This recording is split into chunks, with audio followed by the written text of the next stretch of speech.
ज्यांनी 40 वर्ष सत्ता भोगली त्यांच्या प्रचाराचा शुभारंभ काल तुम्ही बघितला असेल, ऐकला असेल. आपल्या भागातले विरोधी पार्टीचे एक आंतरराष्ट्रीय नेते आहेत. खालचं काय तुमचं आमचं बोलतच नाहीत. शहरातली धूळ नाही, रस्ता नाही, खड्डा नाही. डोनाल्ड ट्रम्प अमेरिकेचा अध्यक्ष आता खाल्लं नाही. काल तुम्ही बघा, मी सांगतोय तर तुम्ही बघा, तपासा.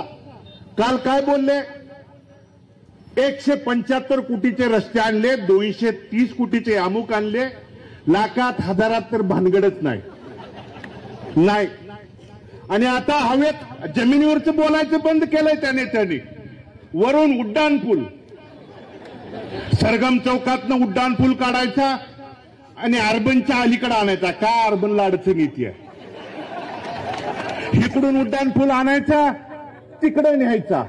आता जमिनीवरचं, खड्ड्यावरचं, रस्त्यावरचं, धुळीचं बोलायचं बंद केलंय. आणि म्हणून जर ही प्रवृत्ती जर बंधून आज बदलली नाही, आज जर दडपशाही गुंडगिरीला जर आपण आळा नाही घातला, आज माझ्या माता भगिनी असतील किंवा या शहरात ज्या माझ्या छोट्या छोट्या मुली असतील, ते शाळेला जाताना सुद्धा त्यांना मनामध्ये भयाचं, भीतीचं वातावरण आहे. आणि हे वातावरण माय भगिनी येत आहेत, हे जर बदलायचं असतील तर तीर्थक्षेत्र विकास आघाडीच्या पाठीमागे बंधूंनो तुम्ही उभा राहावं, ही विनंती करण्यासाठी मी आपल्यासमोर उपस्थित आहे. काल काय बोलले हे आंतरराष्ट्रीय नेते? प्रिन्स चार्ल्स त्यांनी सांगितलं शहरात 165 सीसीटीव्ही चालू आहेत.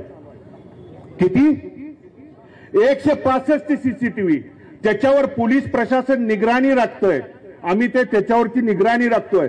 मग बंधूंनो, मला आपल्या माध्यमातून आणि या पत्रकार बंधूंच्या माध्यमातून प्रश्न विचारायचा की शहरात जर 165 सीसीटीव्ही चालू असतील तर या पंढरपूर शहरामध्ये गेल्या काही महिन्याखाली माय लेकराचा निगरूनपणाने खून केला, त्यावेळी तुमचे सीसीटीव्हीचे फुटेज कुठे गेलते?